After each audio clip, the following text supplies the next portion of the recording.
Impact learning centre में सभी बच्चों का स्वागत है। आज हम लोग पढ़ेंगे प्रेजेंट इंडेफिनिट टेंस। और सबसे पहले प्रेजेंट इंडेफिनिट टेंस को पढ़ने से पहले हमको ये जानना ज़रूरी है कि उसकी पहचान क्या होती है। उसकी पहचान क्या होती है तो सुनो, उसकी पहचान क्या होती है पहले हिंदी में समझेंगे, इसके बाद अंग्रेजी में हम पहचानने की कोशिश करेंगे कि हमें कोई भी सेंटेंस अंग्रेजी में दे दिया जाए, हम ये कैसे कंफर्म हो जाएंगे कि वह प्रेजेंट इंडेफिनिट टेंस है। तो पहले हिंदी में समझते हैं। ऐसे हिंदी के वाक्य, ऐसा हिंदी का कोई भी वाक्य हो, कोई भी वाक्य हो, कोई भी वाक्य हो जिस सेंटेंस के अंत में हिंदी में, क्योंकि हिंदी में हिंदुस्तान में हिंदी भी ज़रूरी है और हिंदुस्तान में अंग्रेजी भी ज़रूरी है, इसलिए हिंदी जो हिंदुस्तान की भाषा है और इसलिए हिंदी के माध्यम से हम लोग अंग्रेजी पढ़ने की कोशिश करेंगे। सबसे पहले बात करते हैं कि पहचान। तो ऐसे हिंदी के वाक्य जिनके अंत में हमें कोई भी सेंटेंस दिया जाए, हमको सबसे लास्ट में देखना होगा। सबसे लास्ट में अगर उस सेंटेंस के अंत में ता है, ती है, ताहू, ते हो, ता है, ती है, ताहू, ते हो शब्द मिल जाते हैं, हम ये कंफर्म हो जाएंगे कि वह जो हिंदी में सेंटेंस हमको दिया गया है वह प्रेजेंट इंडेफिनिट टेंस का है। वह किस टेंस का है? प्रेजेंट इंडेफिनिट टेंस का है। जैसे मैं स्कूल जाता हूँ, वह स्कूल जाता है, तुम स्कूल जाते हो, मैं वहाँ पढ़ाता हूँ, तुम वहाँ पढ़ाते हो, वह वहाँ रहती है, वह स्कूल में पढ़ती है, वह अमेरिका में पढ़ती है, वह दिल्ली में रहता है, तुम दिल्ली में रहते हो, मैं भोजन नहीं पकाती हूँ। तो ऐसे सेंटेंस जिसके लास्ट में कौन कौन से शब्द आपको मिलेंगे? तो मिलेगा ता है, इसके बाद ती है, इसके बाद ता हूँ और इसके बाद ते हो। इसमें से कोई भी शब्द अगर आपको सेंटेंस में मिल जाता है, आप 100% कन्फर्म हो जाएंगे कि जो सेंटेंस आपको दिया गया है वह कौन सा होगा? प्रेजेंट इंडेफिनिट टेंस होगा। मैं समझता हूं कि आप किसी भी सेंटेंस को पहचान लेंगे, अब आगे चलते हैं, हमें अंग्रेजी में कैसे पहचानेंगे? हम अंग्रेजी में किसी सेंटेंस कैसे पहचानेंगे? समझिए, जब किसी अंग्रेजी के वाक्य में सब्जेक्ट लिखा हो, सब्जेक्ट का मतलब आई हो सकता है, वी हो सकता है, यू हो सकता है, दे हो सकता है। आई, वी, यू, दे, ये चारों के चारों सब्जेक्ट हैं और इनको हम प्रोनाउन भी बोलते हैं, और सब्जेक्ट भी बोलते हैं, प्रोनाउन भी बोलते हैं और सब्जेक्ट बोलते हैं। आई, वी, यू, दे, ये सब्जेक्ट चारों हैं, और ही, सी, इट और किसी का नाम। I, we, you, they, he, she, it और किसी का नाम, ये सभी है सब्जेक्ट। क्या है? ये सभी सब्जेक्ट हैं। और इन सभी सब्जेक्ट के तुरंत बाद या तो आपको V1 लिखा हुआ मिलेगा या तो V5 मिलेगा। फिर समझिए, यदि किसी भी सेंटेंस में सब्जेक्ट के तुरंत बाद चाहे V1 आया हो और चाहे V5 आया हो, तो आप कंफर्म हो जाएंगे कि वह सेंटेंस, वह जो टेंस है वह प्रेजेंट इंडेफिनिट टेंस होगा। जैसे हमने लिख दिया आई, पहले समझते हैं V1 और V5 क्या होते हैं, समझ लेते हैं, इसके बाद टेंस बनाते हैं। जैसे हमने लिख दिया, यहाँ पे लिख दिया V1 और यहाँ पे लिख दिया V5। हमने V1 क्या बोला? V1 का मतलब हो गया जैसे गो। एक बात बताइए, इसमें यस या यस लगा हुआ है? नहीं ना लगा हुआ है, तो जिसमें यस या यस नहीं लगा हुआ है ना, उसी को बोलेंगे V1। क्या बोलेंगे? उसी को V1। तो यहाँ पे हमने लिख दिया कम, बोलिए यहाँ पे भी यस या यस नहीं है, इसको बोलेंगे V1। ध्यान समझिए, प्रेजेंट इंडेफिनिट टेंस टोटल का टोटल प्रेजेंट इंडेफिनिट टेंस इसी पर जो टिका हुआ है और कुछ नहीं है, इसके सिवाय कुछ नहीं है। हमने क्या बोला? गो, यस या यस नहीं जुड़ा। कम, यस या यस नहीं जुड़ा। हमने लिख दिया रीड, इसमें भी यस या यस नहीं जुड़ा। इसका मतलब कि जिस वर्ब में यस या यस नहीं जुड़ा है उसको बोलेंगे V1। क्या बोलेंगे? V1, उसको बोलेंगे V1। अब इसी में हमने जोड़ दिया यस, गो का लिख दिया गोज, कम का लिख दिया कम्स, कम का क्या हो गया? कम्स। और रीड का क्या हो गया? रीड्स। यस जोड़ना, सब में क्या जोड़ना है? यस। अब समझिए, जिस वर्ब में आपने यस या यस जोड़ दिया वह बन जाता है V5। क्या बन जाता है? V5। और जिसमें से यस या यस हटा दिया या यस या यस आपने नहीं जोड़ा तो वह रहेगा V1। क्या रहेगा? V1। और जिसमें यस या यस जोड़ दिया V5, यस या यस नहीं जोड़ा वह V1। इसी पर हम बनाएंगे प्रेजेंट इंडेफिनिट टेंस और 5 मिनट 10 मिनट में आपको सब समझ में आ जाए। आप समझिए, हम अब इसको थोड़ा सा मिटा के समझते हैं कि V1 और V5 की सहायता से कैसे बनाएंगे। जैसे अब एक चीज़ और समझिए, आई के साथ, V के साथ, U के साथ और दे के साथ। आई, वी, यू, दे। फिर सुनिए, आई के साथ, V के साथ, U के साथ, दे के साथ। आई, वी, यू, दे, इन चारों के साथ आप हमेशा लगाएंगे V1 plus other word plus full stop भी जरूर लगाएंगे। सबसे पहले सब्जेक्ट में आई, वी, यू, दे। इसके तुरंत बाद आपको लगाना है वर्ब की फर्स्ट फॉर्म। ध्यान दीजिए, गो लगा सकते हैं, कम लगा सकते हैं, टीच लगा सकते हैं, रीड लगा सकते हैं, अब्यूज लगा सकते हैं, डेकोरेट लगा सकते हैं, इसके बाद जो है स्लीप लगा सकते हैं, स्पीक, कुछ भी लगा सकते हैं। लेकिन ध्यान दीजिए, अगर आप इन सभी सब्जेक्ट को लिख रहे हैं तो इन सभी सब्जेक्ट के बाद जो भी आप वर्ब लगाएंगे उसमें यस या ईएस नहीं जुड़ा हुआ होना चाहिए। फिर सुनिए, हम इन चार सब्जेक्ट के बाद जो भी आप वर्ब लगाएंगे उस वर्ब में यस या ईएस नहीं जुड़ा होना चाहिए। अब इसके तुरंत बाद आप अदर वर्ड और अदर वर्ड के बाद फुल स्टॉप आप जरूर लगाएंगे। इसी के माध्यम से सेंटेंस हम बनाते हैं। जैसे मान लीजिए इसी चारों सब्जेक्ट में से हमने कोई भी सब्जेक्ट ले लिया, मान लीजिए हमने ले लिया आई, अभी बात है हमने ले लिया गो, आई गो मतलब मैं जाता हूँ। हिंदी में ताहूँ तेहू आएगा, लेकिन अंग्रेजी में हम V1 और V5 की सहायता बनाएंगे। आई गो, यू गो, वी गो हम सब जाते हैं, दे गो वे जाते हैं। मान लीजिए मैं पढ़ता हूँ आई रीड, तुम पढ़ते हो यू रीड।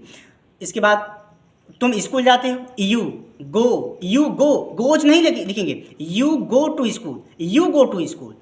तुम विद्यालय जाते हो, यू गो टू स्कूल। तुम बाजार जाते हो, यू गो टू मार्केट। तुम अमेरिका में पढ़ते हो, यू रीड में यस नहीं जोड़ेंगे, क्योंकि यू के साथ देखो चार के साथ आई वी यू दे, इन चारों के साथ आने वाला जो भी वर्ब होगा सब में यस या यस नहीं जुड़ा हुआ होगा। अगर आप यस या यस जोड़ देते तो वह क्या बन जाता है V5, और हमको इन चारों के साथ लगाना है V1। तो हमने लिख दिया आई गो। अब जैसे मैं एक सेंटेंस हिंदी के साथ लिखता हूँ, जैसे मान लीजिए हमने लिख दिया कि तुम स्कूल में पढ़ते हो, तुम स्कूल में पढ़ते हो, तुम स्कूल में पढ़ते हो। दिखाई नहीं दे रहा है क्या? एक मिनट, तुम स्कूल में पढ़ते हो,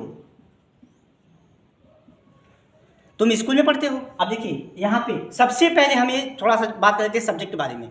सब्जेक्ट में बात करते हैं सब्जेक्ट, क्योंकि जब भी हम किसी सेंटेंस को बनाना चाहते हैं या बनाने जाते हैं तो सबसे पहले हमको आवश्यकता पड़ती है सब्जेक्ट की। और देखिए मेरी बात मानिए, अगर आपको सब्जेक्ट नहीं पता है तो आप हर सेंटेंस को बनाएंगे लेकिन वो रॉन्ग हो जाएगा। इसलिए आपको सब्जेक्ट भी पता होना जरूरी है।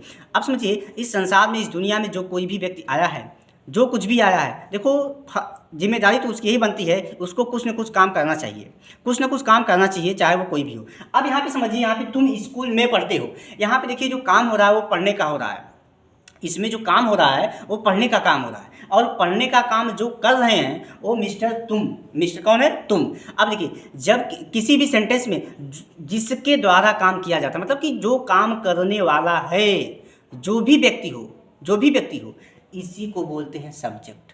क्या बोलेंगे? सब्जेक्ट। इसका मतलब कि तुम स्कूल में पढ़ते हो, काम हो रहा है पढ़ने का, कर रहे हो तुम, और तुमको हमने क्या बोल दिया? सब्जेक्ट बोल दिया। क्यों तुम सब्जेक्ट क्यों बोला गया? क्योंकि काम करने वाले तुम ही हो, और जो काम करने वाला रहेगा उसी को हम क्या बोलेंगे? सब्जेक्ट। एक बात समझिए, इस दुनिया का, इस संसार का हर एक व्यक्ति सब्जेक्ट का काम कर सकता है, सब्जेक्ट काम कर सकता है। कैसे? अब जैसे मैं तुमको हटा दिया, यहाँ पे हमने तुमको हटा दिया, अब यहाँ पे हमने लिख दिया, यहाँ पे किसी इसको हटा दिया और यहाँ पे हमने किसी का नाम लिख दिया मोहन स्कूल में। अब यहाँ पे लिख दिया पढ़ता है, मोहन स्कूल में पढ़ता है। अब तक तुम थे, अब हो गया सोहन, अब मोहन हो गया। अब तक तुम थे, अब मोहन। तो मोहन स्कूल में पढ़ता है, अब तक तुम स्कूल में पढ़ते हो। अब देखिए यहाँ पे काम करने वाला कोई लड़का हो गया। मैं क्या बोला कि दुनिया का हर व्यक्ति, कोई भी हो, सब्जेक्ट का काम कर सकता है। अब मोहन स्कूल में पढ़ रहा है, अब मोहन को हटा दो। अब यहाँ पे दो शिवानी, क्या हो गया? शिवानी। देखो कोई भी सब्जेक्ट, सब सब्जेक्ट बन रहे हैं। शिवानी भी सब्जेक्ट है, इसके पहले आया था मोहन, वो भी सब्जेक्ट था, इसके पहले आए थे तुम, वो भी सब्जेक्ट था। तो मतलब कि किसी भी सेंटेंस में जिस व्यक्ति के द्वारा काम किया जाता है, काम करने ही वाले को हम सब्जेक्ट बोलते हैं। काम करने वाला, देखो सब्जेक्ट दो तरह के होते हैं। सब्जेक्ट एक तो वह होता है जो काम करता है, और किसी किसी सेंटेंसेस में सब्जेक्ट होता है जो काम नहीं करता है। तो जिस सेंटेंस में सब्जेक्ट काम नहीं कर रहा है, जिस सेंटेंस में सब्जेक्ट काम नहीं कर रहा है, ऐसे ही सेंटेंसेस को हम पैसिव वॉइस में बनाते हैं। लेकिन यहाँ पे शिवानी स्कूल में पढ़ती है, पढ़ने का काम करने वाली कौन है? शिवानी। इसलिए मैं शिवानी को क्या नाम दे दिया? सब्जेक्ट। शिवानी को क्या नाम दे दिया? सब्जेक्ट। अब हमने सब्जेक्ट जो शिवानी को बोल दिया, अब हमको अंग्रेजी बनानी है। अंग्रेजी कैसे बनाएंगे? अब देखिए, सबसे पहले हमको लिखना है subject.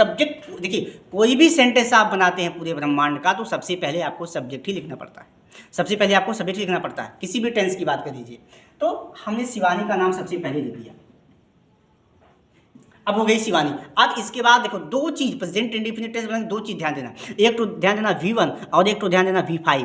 V1 and V5, V1 and V5। जिस वर्ब में, जिस क्रिया में, जिस वर्ब में यस या यस जुड़ गया है उसको बोलेंगे V5, जिसमें यस या यस नहीं जुड़ा है उसको बोलेंगे V1। यस या यस जुड़ गया वो हो गया V5, यस या यस नहीं जुड़ा उसको बोलेंगे V1।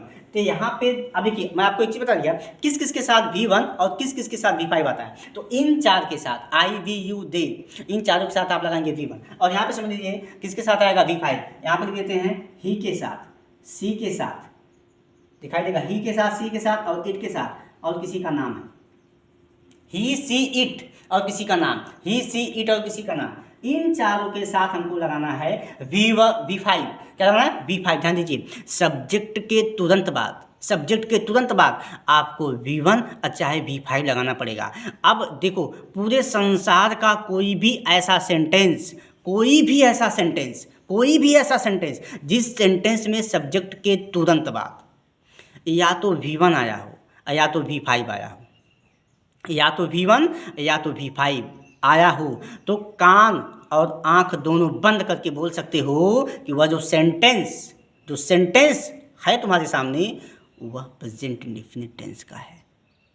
किसका? प्रेजेंट इंडेफिनिट टेंस का। फिर समझ लो संसार का ऐसा कोई भी सेंटेंस जिसमें सब्जेक्ट के तुरंत बाद या सब्जेक्ट के तुरंत बाद V1 आया हो, मतलब कि बिना यस या ईएस वाला कोई भी वर्ब आया हो, या तो V5 का कोई भी वर्ब आया हो, तो हम समझ जाएंगे कि वह जो टेंस है वह प्रेजेंट इंडेफिनिट टेंस का है। अभी हम 2-4 मिनट में इसको और देखते हैं कि और क्या मतलब हो सकता है, कैसे हम सेंटेंस को पहचान रहे हैं। यहाँ पे देख करके शिवानी हो गया। अब शिवानी के साथ हमको क्या लगाना है? सेंटेंस में शिवानी स्कूल में पढ़ती है। देखो शिवानी के तुरंत बाद हमको लगाना वर्ब। वर्ब का मतलब होता है इसमें काम कौन सा होगा, तो शिवानी काम कर रही है पढ़ने का। देखिए जब भी आप कोई सेंटेंस बनाएंगे तो सब्जेक्ट लिखेंगे और सब्जेक्ट के तुरंत बाद ये लिखना कि उसमें काम कौन सा होगा, पढ़ने का, खेलने का, आने का, जाने का, उठने का, बैठने का, मारने का, पीटने का, गाली देने का, क्या किस चीज़ का काम होगा। तो जो काम होता है सब्जेक्ट के तुरंत बाद उसी को लिख देना। इसमें हमने देखा काम हो रहा है पढ़ने का। कौन? शिवानी स्कूल में पढ़ती है। शिवानी स्कूल में पढ़ने का काम करिए शिवानी। अब देखिए शिवानी किसी लड़की का नाम है, तुमने क्या बताया? किसी का भी नाम हो, पूरे विश्व में किसी का भी नाम हो। प्रेजेंट इंडेफिनिट टेंस बनाते समय सबके साथ लगाइए V5। क्या लगाइए? V5।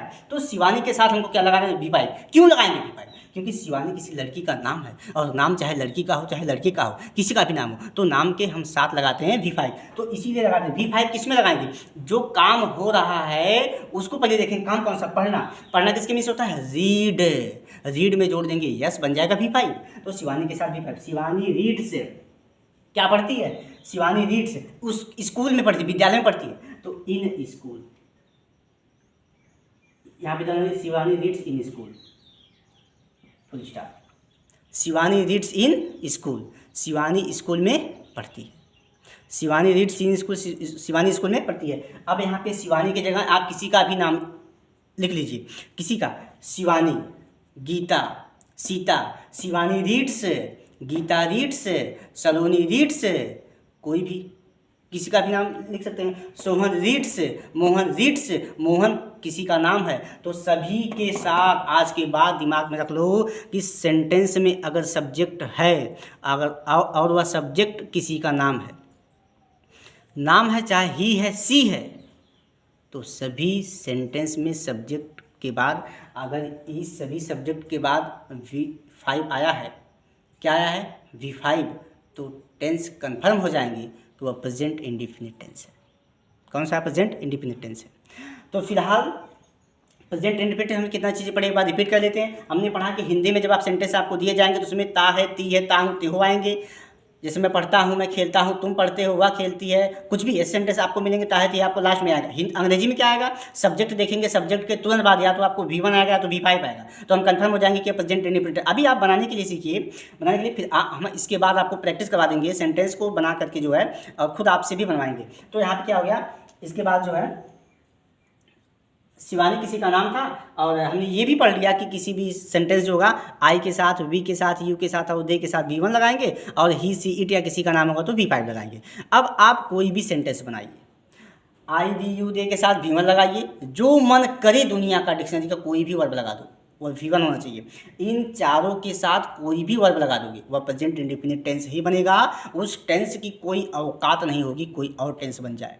तुम अपनी कॉपी पर लिख के देखो, इन IBU दे के साथ अगर तुम वर्ब की फर्स्ट फॉर्म लगाओगे और चाहे कहीं लगा हुआ है तो तुम 100% कन्फर्म है कि वो प्रेजेंट इंडेफिनिट टेंस के सिवाय कोई और टेंस नहीं हो सकता, क्योंकि ये उसकी मजबूरी है, उसको होना पड़ेगा। कौन सा टेंस? Present indefinite tense. कब? जब सब्जेक्ट के तुरंत बाद या तो V1 आया हो या तो V5, और आया हो नहीं, अगर आप चाहते भी हैं बनाना तो भी आप यही काम करेंगे, सब्जेक्ट के तुरंत बाद V1 और V5 present indefinite tense simple sentence, ध्यान दीजिए, सिंपल सेंटेंस बन जाएगा। निगेटिव में बनाने, जब निगेटिव बनाएंगे तो उसको हम अगले वीडियो में पढ़ लेंगे। फिलहाल सिंपल सेंटेंस को हम ऐसे बनाएंगे और आप भी सेंटेंस को बनाने की प्रैक्टिस करेंगे। अब मिलते हैं अगले वीडियो में, तब तक के लिए आप घर पे सेंटेंसेस को V1 और V5 की सहायता से सेंटेंस बनाइए, और क्या नहीं समझ में आता है, क्या प्रॉब्लम होती है, उसको नीचे कमेंट करें और घर पे रह करके अच्छी तरह से पढ़ाई करें। अब मिलते हैं अगले वीडियो में।